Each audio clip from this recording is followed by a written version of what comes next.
जी, hello दोस्तों, मैं हूँ कमर चीमा और दोस्तों जिस तरह कि आप देख रहे हैं मेरे साथ मौजूद हैं प्रोफ़ेसर डॉक्टर मुक़्तदर ख़ान साहब। डॉक्टर साहब सबसे पहले तो आपके वक़्त का बहुत शुक्रिया सर। Thank you very much Qamar साहब और आपके सुनने वालों को सबको मेरा सलाम, नमस्ते, सत श्री अकाल, वनक्कम और नमस्कारम। Thank you. डॉक्टर साहब सबसे पहले मैं बात तो करना चाह रहा हूँ क्योंकि इस वक़्त मैं आपका भी देख रहा था आपने बहुत सारी कन्वर्सेशंस मिडल ईस्ट पे की हैं, कन्वर्सेशन पे और हम भी बात कर रहे हैं। लेकिन मैं सबसे पहले जो सवाल आपसे करना चाहता हूँ वो थोड़ा इंटरनेशनल रिलेशंस के हवाले से है। जी, हमने नोमेनक्लेचर्स के हवाले से अभी देखा है कि सारी दुनिया जो है वो अरब-इज़राइल कॉन्फ्लिक्ट के हवाले से इसको मिडल ईस्ट का पुकार रही है। इंडिया जो है वो इसको मिडल ईस्ट नहीं कह रहा, वो इसको वेस्ट एशिया कह रहा है। टेक्निकली तो शायद वो ठीक होंगे, but why this different connotation of the region ये जो है इसको आप कैसे देखते हैं? टेक्निकली तो वो ठीक कह रहे होंगे अपने जहाँ पे वो मौजूद हैं, लेकिन calling it a West Asia rather than a Middle East थोड़ा-सा मैं भी लर्निंग चाहता हूँ, करना चाहता हूँ और मैं जानना ज़ाहिर बात है हमारे व्यूअर्स भी जानना चाहते होंगे that why Indian foreign office is saying it so. अगर आप प्रिंसटन यूनिवर्सिटी की वेबसाइट पे जाएँगे, तो वहाँ पर आपको मिडल ईस्टर्न स्टडीज़ डिपार्टमेंट नहीं मिलेगा, आपको नियर ईस्टर्न स्टडीज़ डिपार्टमेंट मिलेगा। तो बाज़ यूनिवर्सिटीज़ में नियर ईस्टर्न स्टडीज़ कहते हैं, because most of the people जो वो डिपार्टमेंट फाउंड किए थे, वो इंग्लैंड से आए थे। तो इंग्लैंड उसको नियर ईस्ट कहता है।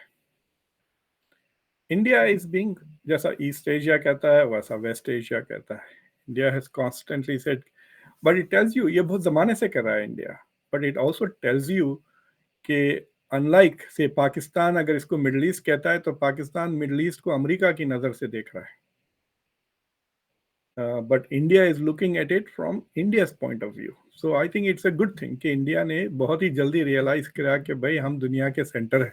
तो अगर हम दुनिया को देखेंगे तो from our point of view, not के वॉशिंगटन पॉइंट ऑफ व्यू।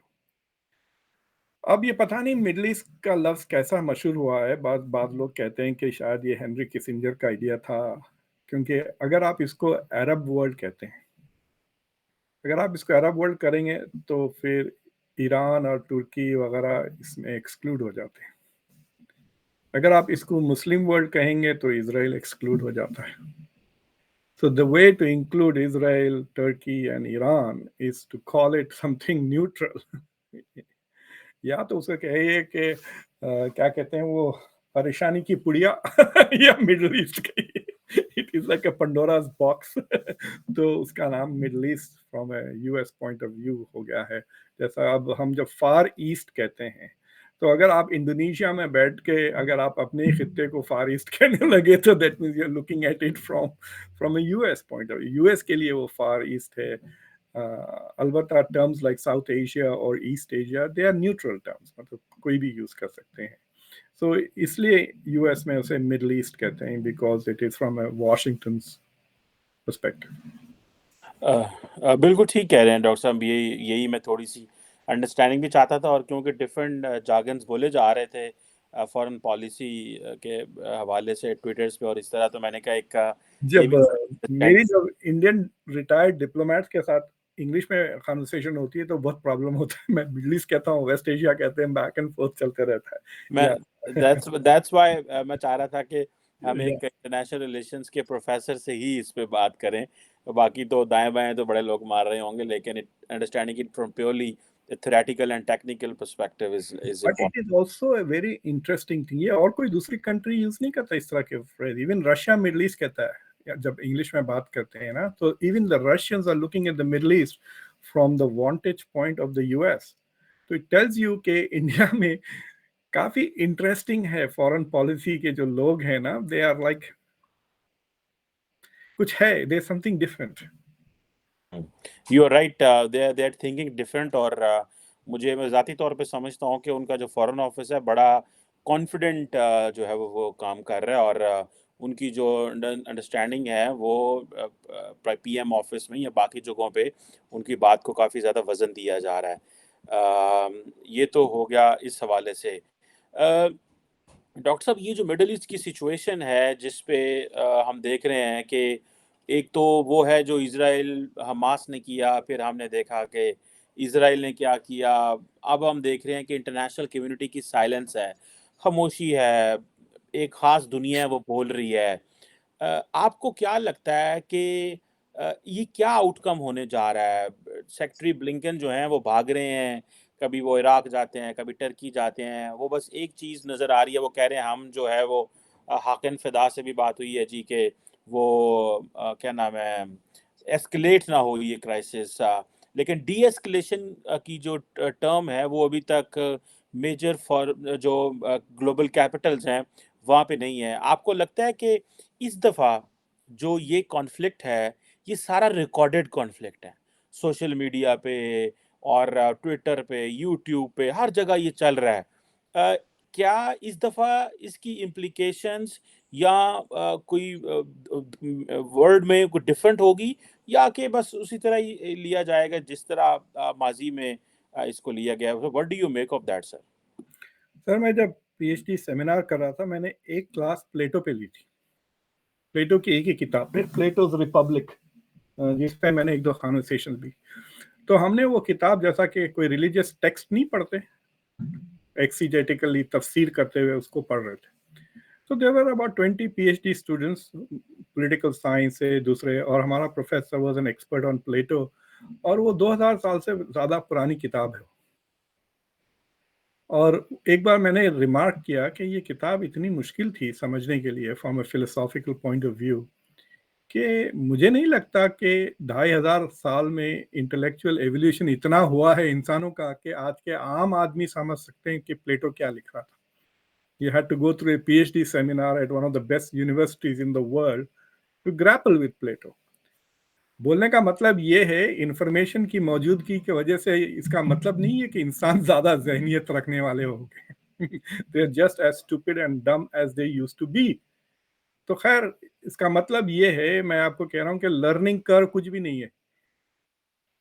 ये जंग भी हो जाएगी और फिर लोग will be back to square one. मैं आपको गिन के दे रहा हूँ, जंग खुद खत्म होने से 6 महीने के अंदर एमबीएस और नेतन्याहू फिर कुछ कूइंग शुरू हो जाएगी उनकी। There will be no lessons learned. अगर लेसन्स लर्न होते तो ये चौथी या पांचवी जंग क्यों होती गाजा में? अगर ये होता तो नेटो के एक्सपेंशन से यूक्रेन में जंग हुई, ये इब्राहिमिक अकॉर्ड्स के एक्सपेंशन का ये नतीजा है। There is no learning. जो आपके इंटरेस्ट है आप उस पे ही जाते हैं, and you are not learning. जो कंपल्शन है जिसकी वजह से, तो वेदर ये सोशल मीडिया पे हो या ना हो, क्या चेंजेस आएंगे, आई एम नॉट वेरी श्योर। हाँ, ये और बात है कि अगर आप प्रेशर पॉइंट्स लगाएं, तो पिछले 4-5 दिन से यूएस में अगर आप गौर से वॉच करें, तो जो एंकर है और जो प्रोड्यूसर है उसके बीच में कोऑर्डिनेशन नहीं है। मिसाल के तौर पे, लेट्स से कि आप और मैं क्रिकेट के बारे में बात कर रहे हैं, यार वर्ल्ड कप का मैच हो रहा है, यार एंजेलो मैथ्यूज के साथ कैसा अजीब सी हरकत हो गई, and you and I R talking, और आपका जो प्रोड्यूसर है वो फुटबॉल के मैच दिखा रहा है, राइट? तो अब क्या हो गया है, यूएस में जो मीडिया में जो एंकर्स हैं और जो टॉकिंग पॉइंट्स कर रहे हैं, वो बिल्कुल इसराइल के सपोर्ट में बोल रहे हैं, लेकिन जो इमेजेस दिखा रहे हैं वो गाजा के दिखा रहे हैं। तो अगर आप टीवी वॉल्यूम ऑफ करके देखें यूएस की न्यूज, तो ऐसा लग रहा है कि अल जजीरा और सीएनएन और फॉक्स में कोई फर्क ही नहीं है, because they are showing the same videos. Israel तबाह बर्बाद कर रहा है गाजा को कंटिन्यूअसली। अगर आप ऑन कर ले वॉल्यूम, तो सो दैट इज हैपनिंग। सो ये इसका थोड़ा बहुत असर हो सकता है लोगों के ऊपर, जो चलते फिरते लोग ना बच्चों को खाना खिलाते हुए स्कूल ले जा रहे हैं, जो ऑर्डिनरी अमेरिकन है, they might be shocked by the images, especially if they are not listening to the commentary. तो शायद उनके वोट बदल जाएं। So that kind of an impact हो सकता है इस सोशल मीडिया का। लेकिन जो एलिट की पॉलिसीज हैं वो नहीं बदलेंगे, क्योंकि it is directed by desire for wealth and power या रिलीजियस एजेंडा का। क्या इसराइल क्या अपना मजहब बदल लेगा? ये जंग की नताइज देखकर, जिस रिलीजियस वैल्यूज के वजह से वो वेस्ट बैंक वगैरह में घुसे हुए हैं, वो थोड़ी बदलेंगे। हाँ, ये और बात है, अगर सबक सीख लें तो that's a different kind of thing, कि they don't want something like this to happen in the future. So I am not sure कि this war is going, but इतना जरूर है कि इसराइल ने जो ग्लोबल सिंपैथी हासिल की थी अक्टूबर 7 के बाद, उसने बहुत जल्दी से उसे एक्सपायर कर दिया है, और हर जगह अब सिंपैथी फलस्तीनियों के लिए बढ़ रही है, सिवाय इंडिया के एक छोटे से तबके में, जिनके दिलों में मुसलमानों के खिलाफ इतनी नफरत है कि वो बच्चों की मौत, हजारों बच्चों की मौत के बावजूद उनकी इंसानियत नहीं जाग रही। हम्म। तो डॉक्टर साहब, एक इसमें मैं और बात भी करना चाहता हूँ कि हम देख रहे हैं कि भारत के वज़ीर आज़म नरेंद्र मोदी कभी तेहरान फ़ोन मिलाते हैं, कभी अबू धाबी फ़ोन मिलाते हैं, कभी कायरो में फ़ोन मिलाते हैं। Other than the humanitarian support which many countries have sent, India ने भी वही भेजी है। But what prime minister Modi would be talking with the with the leadership in Tehran, Cairo और अबू धाबी और रियाद, और सब रियाद तो नहीं कॉल किया आई थिंक उन्होंने। क्या बात कर रहे होंगे वहाँ जय पे जयशंकर साहब spoke to the Saudi? Foreign minister of Saudi Arabia. हाँ, तो क्या बात कर रहे होंगे? क्या वो इज़राइल की बात कर रहे होंगे? क्या वो ह्यूमैनिटेरियन असिस्टेंस का पर्सपेक्टिव लेके चल रहे होंगे? या वो कहेंगे जंग को फैलना नहीं चाहिए? What would be India's take with all these region? बल्कि टर्की से मेरे ख्याल में उन्होंने बात नहीं की, उनकी वो केमिस्ट्री नहीं है। आप how do you see this? उनकी I think India is basically, मतलब मैं सिनिकली बता रहा हूँ कि मैं भी वही कर रहा हूँ जो तुम कर रहे हो। That's what India is saying, कि हमको अमेरिका से काम है, अमेरिका से चीजें लेनी है। सो बेचारे फलस्तीनियों का तो बुरा हाल हो रहा है, ये पहले से भी हो रहा है। was See, there are many mistakes that the Palestinians have made over the years, और गोल्डा मायर का एक बहुत ही फेमस स्टेटमेंट था कि Arabs never miss a chance to miss a chance, बल्कि never miss an opportunity to miss an opportunity, right. तो अगर आप नए जो अरफात का जो कैंप डेविड के अकॉर्ड हुए थे, अदर डिस्कशंस जो हुए थे यहाँ पर बिल क्लिंटन के ज़माने में, अगर जब माहदा हो जाता तो जितनी ज़मीन उन्होंने लूज की है वेस्ट बैंक में, वो नहीं लूज करते, there would have been a viable Palestinian state, लेकिन उन्होंने उसका ना कह दिया। ऐसे कई बार ऐसे इस तरह के अपॉर्चुनिटीज आए where they could have accepted status quo, और every rejection of an offering has resulted in worse conditions, ये नहीं कि हालात बेहतर हो रहे हैं, राइट। अब ये और बात है कि देखिए, द बेस्ट केस सिनेरियो इनके लिए ये हो सकता है, बेस्ट केस विच इज, जिसके 1% भी चांसेस नहीं है, ठीक है। बेस्ट केस सिनेरियो ये है कि सारी दुनिया का वो पब्लिक ओपिनियन इसराइल के खिलाफ हो जाता है, सिवाय अमेरिका और बरतानिया का। ये दो मुल्क को छोड़ दें, ये तो अपार्थाइड के साथ भी थे, ठीक है। तो सारी दुनिया का पॉइंट जैसा मूड बदलता है, लेकिन अगर वो फलस्तीन के लिए एक स्टेप आगे लेंगे तो फिर हमास एक ऐसी अजीब हरकत कर देगा कि खत्म हो जाएगी फिर आपकी। हाँ। सो तो इसराइल का और नेतन्याहू का जो सबसे बड़ा एलाई है वो हमास है।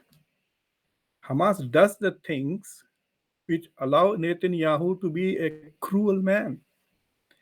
अगर हमास अक्टूबर 7 के अटैक्स नहीं करता तो ये जंग करने की जस्टिफिकेशन नहीं मिलती, वो अपने ही डेमोक्रेसी को डिस्ट्रॉय करने में लगा होता। Netanyahu basically destroying the independent judiciary, जो वो कर रहा था इस जंग से पहले। But even that, even if the world opinion is completely in the Palestinian favour, ज़्यादा से ज़्यादा ये हो सकता है कि जो इलीगल सेटलमेंट्स है वेस्ट बैंक में, उसको थोड़ा बहुत डिसमेंटल करके, कुछ एडजस्टमेंट्स वगैरह करके, you might get A Palestinian state which with some land in West Bank, some land in Gaza, और थोड़ा बहुत nominal symbolic presence in Jerusalem. उनको 3-4 बिल्डिंगें दे देंगे जहाँ पे आप प्रेसिडेंट्स ऑफिस, अपना पार्लियामेंट, अगर वो डेमोक्रेसी बने, अगर डेमोक्रेसी नहीं बनना चाहते तो पार्लियामेंट बिल्डिंग देने की भी जरूरत नहीं है, खाली प्रेसिडेंट का ऑफिस, प्रेसिडेंट का रेसिडेंस देके बोले ठीक है, ये आपका ये मोहल्ला जेरूसलम का आपका कैपिटल है, and let's move on. So that is the best case scenario that is going to happen, अगर सारी दुनिया उनके साथ। लेकिन सारी दुनिया उनके साथ नहीं है, मतलब बोलचाल में तो थोड़ा बहुत है। आप देख रहे हैं रेजोल्यूशन में 45 कंट्रीज एब्सटेंड, 120 मुल्कों ने वेट किया, लेकिन जो हैवी वेट कंट्रीज हैं उसमें सिर्फ रशिया और चाइना है जो they are with them. So I am not very sure कि this is going to go any further, at some point Israel थक जाएगा मार मार के इनको, और फिर उसके बाद दुनिया will go back to some other, election सारे शुरू हो जाएंगे इंडिया में, अमेरिका में। आपके पास भी 2024 तो सारा इलेक्शन का ईयर है, बांग्लादेश में इलेक्शन है जो इतने टेंस होते जा रहे हैं, आपके पास इलेक्शन है, इंडिया में इलेक्शंस हैं, और दिसंबर से तो इंडिया में वो जो स्टेट वाइज इलेक्शन भी शुरू हो रहे हैं ना, तो उससे भी जरा जोश और खरोश, मतलब all countries will becoming inward looking हो जाएंगे अचानक से इलेक्शंस की वजह से। They not going to be looking outside, they will be looking inside.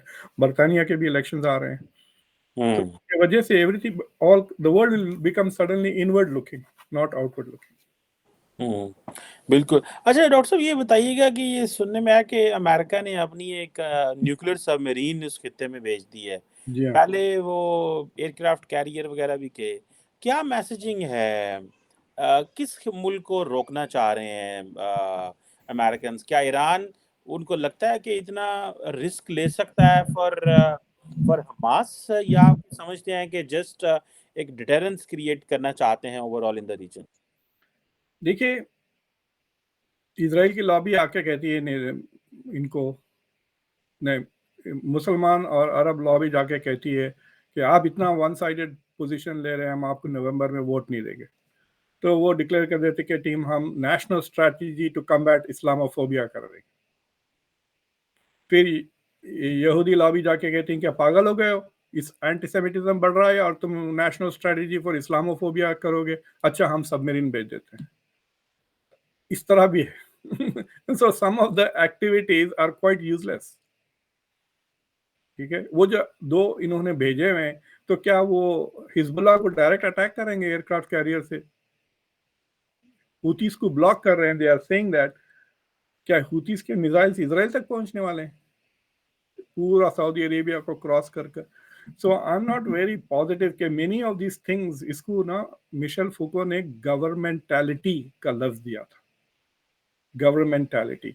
आपने देखा होगा जब आप अमेरिका में ट्रैवल करते हैं तो बाद वक्त आपके पास रैंडम चेक करते हैं, तो 80-80 साल की बुढ़ियाओं को भी वो रैंडम चेक करते हैं जैसा कि वो टेररिस्ट है। तो अब उसमें क्या होता है कि they know that you are not a terrorist और एनीथिंग लाइक दैट, लेकिन बड़ा शो करते हैं एयरपोर्ट पर कि हम गवर्नमेंट सिक्योरिटी का काम कर रही है। तो उससे जो लॉजिक ये है कि जो एक्चुअल टेररिस्ट आता है वो डर के भाग जाएगा, which is kind of stupid. वो टेररिस्ट मरने आया है तो वो भागेगा क्यों? देखिए, once you are on the airport with the bomb, आप प्लेन पे फोड़े या एयरपोर्ट पे फोड़े, क्या फर्क पड़ने वाला है, right? But the point is that it makes the people think के वाओ, हमारी गवर्नमेंट हमारे टैक्सेस का सही इस्तेमाल कर रही है, देखो कितना हमको सिक्योरिटी प्रोवाइड कर रही है।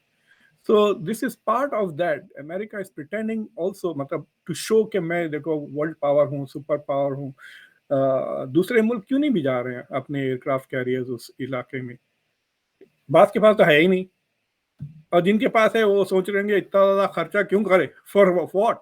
अगर लड़ना है तो ठीक है, लड़ तो नहीं रहे हैं ना, किसी चीज को डिफेंड कर रहे हैं। सो वाई? अमेरिका ने भेज दिए हैं, कई हजार ट्रूप्स भेज दिए हैं, ग्राउंड पे भी फोर्सेस हैं।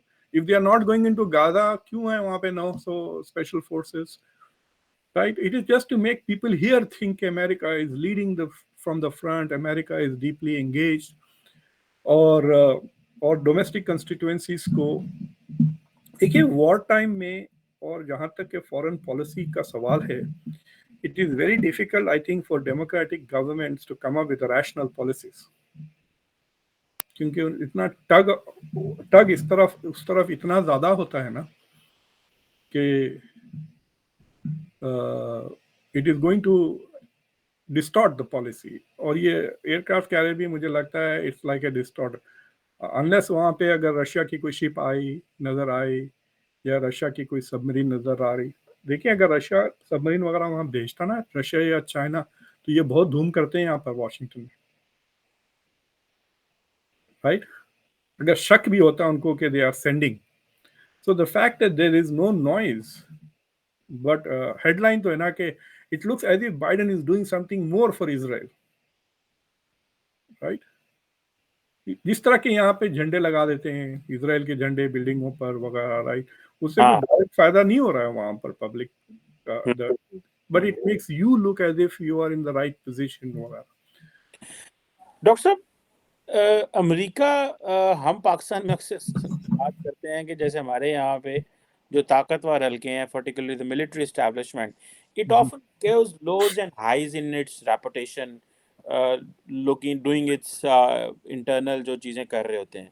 इस तरह जी जो ग्रेट पावर्स होती हैं वो भी अपने इमेज के हवाले से हाइज एंड लोज में होती हैं। ये जो इस वक्त, जैसे आपने बरतानिया का जिक्र किया या अमेरिका का जिक्र किया, तो अमेरिका ग्लोबल पब्लिक ओपिनियन में बहुत नीचे है इस वक्त। इन वट एवर वे आप देखें, एक इम्प्रेशन उनके बारे में ऐसा ही है। इवन पहले तो आप, do you agree with this, and second, इसके क्या इम्प्लीकेशंस हो सकते हैं? जैसे आपने कहा कि शुरू में कहा कि लोग भूल जाएंगे, कुछ तरह की चीज़ें ख़त्म हो जाएंगी 6 महीने down the line. How do you see this, कि क्या ये जो ऐसा क्या चीज़ है जो that will make the American administration recover its reputation worldwide? और do you believe कि जैसे चाइनीज़ के मुल्कों की लीडरशिप से कांटेक्ट होते हैं, इनके भी लीडरशिप से कांटेक्ट होते हैं, they don't bother at this, in these kind of times, they don't bother कि लोग क्या सोच रहे हैं, because they have to ultimately follow their national security objectives? जी सर। देखिए, जो अमेरिका के बारे में जो ग्लोबल पब्लिक ओपिनियन है, you should not take it very seriously. मैं आपको एक मिसाल देता हूँ। बहुत ही रिसेंटली मैं एक अरब मुल्क में उनकी नंबर 1 यूनिवर्सिटी में एक बहुत बड़ा सेमिनार किया, 3.5 घंटे का, विद कई फैकल्टी और पीएचडी स्टूडेंट्स थे वहाँ पर। और तो I spoke for about an hour and half, और 2-2.5 घंटे बैक एंड फोर्थ चलती रही। तो सम ऑफ देम आर वेरी, मतलब बहुत ही इंसल्टिंग थे मेरी तरफ। तो एक बंदे ने मुझे उठ के कहा कि तुम सीआईए के एजेंट हो। ये एक अजीब सी बात है, लाइक सीआईए के एजेंट है, like what do you mean? तुम्हारा प्रेसिडेंट हमारा एजेंट है यार, तुम मुझे क्या कह रहे हो? तुम सीआईए का एजेंट, ये कह, तुम्हारी फौज हमारी एजेंट है, हम पैसे देते हैं उसको, मुझे कह रहे हो? मेरा टैक्स रिटर्न देख ले, कुछ भी नहीं। इट इज सो स्ट्रेंज ना, कि आप CIA, they think it is like a very profound knowledge based argument, कि मैंने कह दिया उसको। अरे बेवकूफ इंसान, it shows how stupid you are. Anyway, तो वो खत्म हुआ। उसके बाद वहां पे खाना वाना था। वो सारे बंदे जिन्होंने मुझे क्रिटिसाइज किया, गैस वो मुझसे क्या पूछ रहे थे?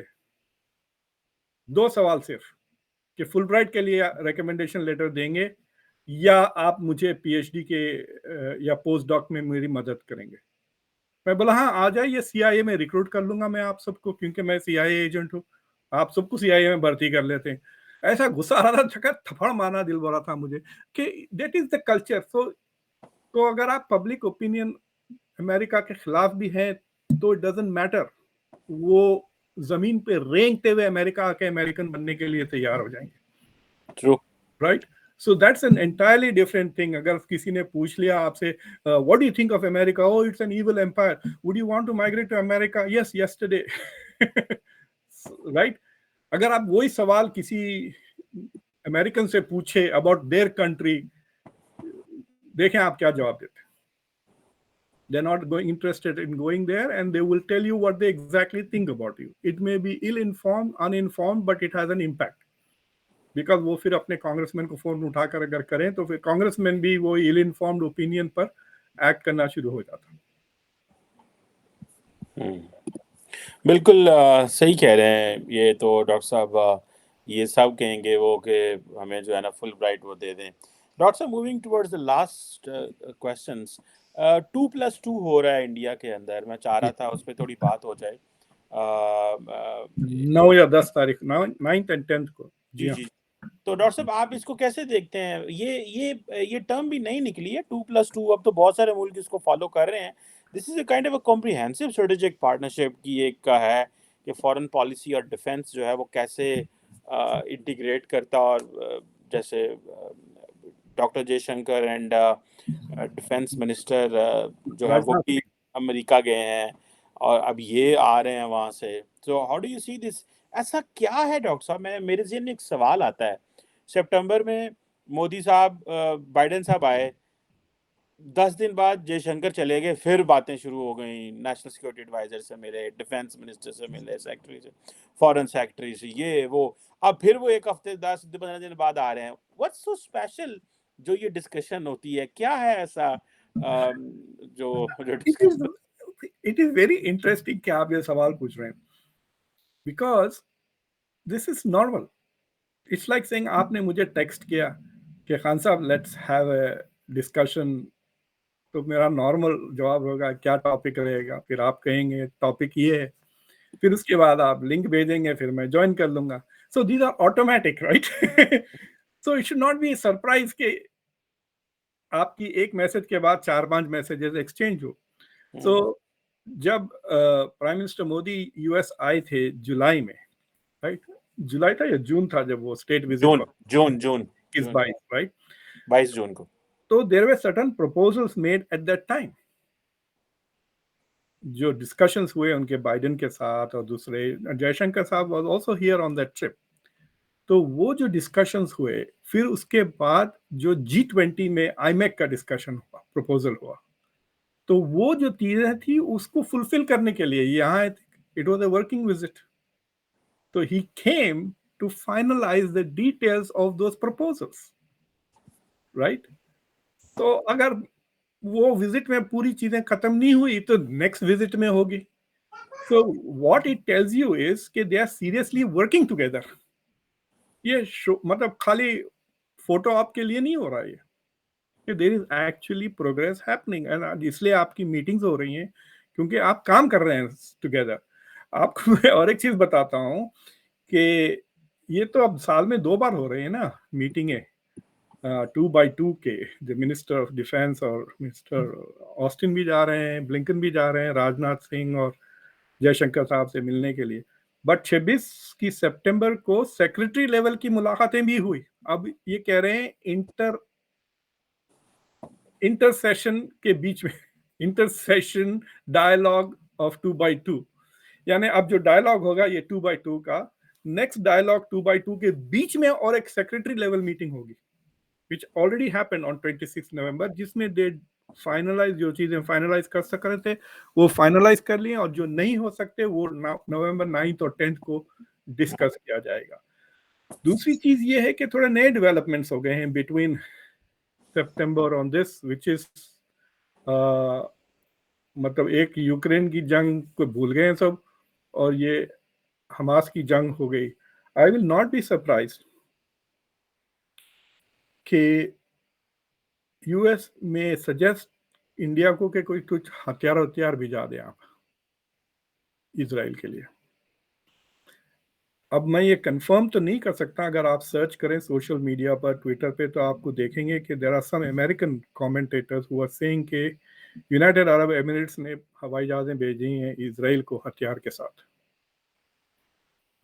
सो I think they might want that kind of commitment from India. देखिए, अगर इंडिया हथियार भेज देता ना इसराइल को, तो India becomes more firmly in the US camp. ठीक है, रिलीफ भेजना फलस्तीनियों को एक चीज है, वो तो अमेरिका सबसे ज्यादा कर रहा है। ठीक है, रिलीफ जो जा रही है पैलेस्टीनियंस को, अभी भी गाजा में the biggest contribution is coming from Turkey, Qatar, Saudi and the Americans, और फैसिलिटेट अमेरिका ही कर रहा है। वो अमेरिका के प्रेशर के बगैर वो गेट्स नहीं खुलने वाले थे। So America is doing that. That doesn't mean America is on the side of the Palestinians. Palestinians के ऊपर रहम खाकर, इट्स लाइक सेइंग किसी गरीब के ऊपर आप रहम खाकर उसको कुछ दे रहे हो, that doesn't mean you are on their side. आप किसी अमीर को पैसे दें तो that is when it shows your commitment to that. तो जब अगर, so I have a feeling के they will discuss this new development in the Middle East, और दैट विल बी, बिकॉज अभी तक इंडिया हैज नॉट, मतलब ऐसा कोई पॉलिसी डिस्कशन इन डेप्थ वगैरह नहीं हो। बस वो अरिंदम बागजी के साथ जो 2-3 सवाल जवाब हुए थे उस पे ही यही बातें सामने आई कि India still supports the two state solution, India believes in a viable and sovereign independent Palestinian state, but India also condemns global terrorism. इसलिए हमास, तो इंडिया की पोजीशन बहुत कंसिस्टेंट है in terms of logic, right? और what is interesting is कि जो middle eastern countries हैं वो have not reacted, they have not reacted to Russia, China और India. तो वो इसी मसले पर फोकस्ड हैं, वो यूएस के साथ आगे पीछे दिन रात उसी पे चल रहा है. बट आप देखें सऊदी अरेबिया ने भी क्या प्रोनाउंसमेंट्स किए, कुछ भी नहीं. पिछले मतलब it didn't even go to Cairo. Meetings और एमबीएस की अलबत्ता मुलाकात हुई, बट बाइडेन से अभी तक नहीं हुई.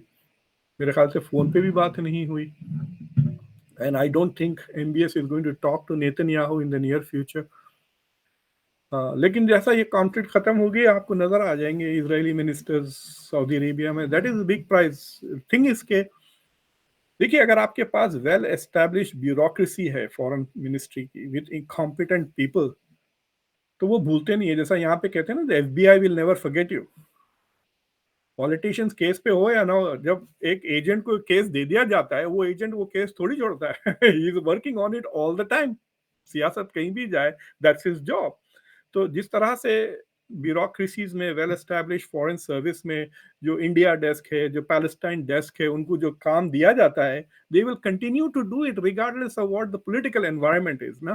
तो ट्रू. जो स्टेट डिपार्टमेंट, जो एब्राहमिक अकॉर्ड्स की जो टीम है, they will continue working on it. अभी भी वो काम उसी पे कर रहे हैं. They are not distracted with other things, right. True, ऐसे ही बिल्कुल सही कहे हैं. और वो मेरा ख्याल है वो जो उन्होंने टीम्स को काम दिया हुआ है, वो काम वापस आ जाता है और फिर वो दे पुश. उन्होंने एजेंडा, जारी बात है ब्लिंकन का एजेंडा तो ब्लिंकन खुद सेट नहीं ना करता. सही तो कह जो रहे 2x2 पे जो लोग काम कर रहे हैं, हैं. उनको डिस्ट्रैक्ट नहीं किया गया. अच्छा, ये बाजू रख दो, आप ये करो. You know, I don't think that is happening there. True. That is the point of being a major power ना. If you are yes. Not understaffed. True. बिल्कुल सही कह रहे हैं. मैं अभी कामरान से बात कर रहा था बलूचिस्तान के ताल्लुक से, राइट. तो मैं कह रहा था कि why isn't there a national dialogue about Balochistan. Hmm. तो वो तो हंस रहे थे कि स्टेट कैपेसिटी की बात कर रहे हैं. उससे रियासत इतनी कमजोर हो चुकी है कि अगर इलेक्शन ठीक ठाक हो भी जाता है, तो all they going to focus on is fixing the economy. लेकिन द क्वेश्चन इज कि स्टेट के पास बैंडविड्थ नहीं है to chew gum and walk at the same time.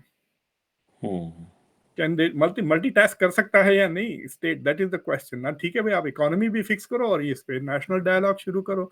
अगर आपके पास 3 कॉम्पिटेंट मिनिस्टर्स हैं, तो एक इकोनॉमी काम कर सकता है, एक अफगान के साथ डायलॉग कर सकता है, एक बलूचिस्तान के साथ डायलॉग कर सकता है, लेकिन है ही नहीं. सही कह रहे हैं. हमारे केस में तो मुझे ऐसे लगता है कि it's not a question of competence at this level, because civil bureaucracy and the military bureaucracy बड़े स्ट्रॉन्ग हैं. लेकिन आई थिंक डिस्ट्रैक्शंस बहुत ज़्यादा हैं हमारी.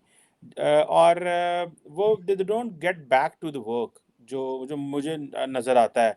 और क्योंकि हमारा प्रॉब्लम ये है कि हमारे यहाँ कंसंट्रेशन ऑफ पावर है, जिसकी वजह से हमें नुकसान ज़्यादा हो रहा है. कि वो कंसंट्रेशन, वो जो टॉप पे बंदा बैठा हुआ है, वो इतना मसरूफ़ है कि बस वो जो काम देता है, वो जो लोगों ने काम हो सकता है कर लिया हो, लेकिन वो कहीं और आगे निकल जाता है. तो ये भी, this is also one of the things. आप फॉर एग्जाम्पल अगर आप देखें, potentially I can invite at least 30-40 generals from India right now who can talk authoritatively about India's defense and foreign policy. और फिर रिटायर्ड एम्बेसडर्स इतने हैं जो, but अगर आप जब उनसे बात करते हैं ना, मैं तो सिर्फ 4-5 से बात करता हूँ बिकॉज मेरे पास उनके नंबर्स हैं, मैं उनको कांटेक्ट कर सकता हूँ.